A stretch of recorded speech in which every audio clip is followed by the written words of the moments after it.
خيركم إلى مصر بإذن الله عز وجل، والأمة بخير ورجالها بخير، والثورة إلى مصر بفضل الله عز وجل.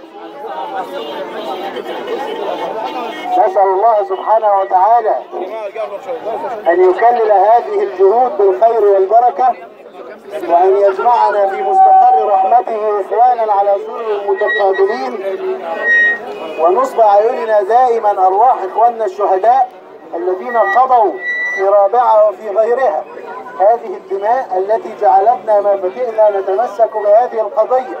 نسأل الله سبحانه وتعالى أن يتقبلهم في الصالحين، وأن يلحقنا بهم، وأن يجعلنا من الذين يتبعون الهدى ويتبعون صلى الله عليه وسلم ورسالته والدين وشرعته.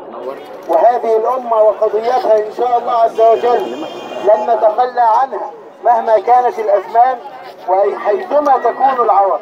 أسأل الله عز وجل أن يثيبكم على هذه الوقفات الطيبة، وأن يتقبلكم في الصالحين، وأن يلحقنا بشهدائنا، وإما أن ننال لهم قصاصا عادلا يرضي الله عز وجل قبل أن يرضي البشر، وإما أن نقضي خلفهم إن شاء الله نحن مع هذه القضية، مع إسلام محمد صلى الله عليه وسلم، حتى يتم الله هذا الأمر أو نهلك دونه.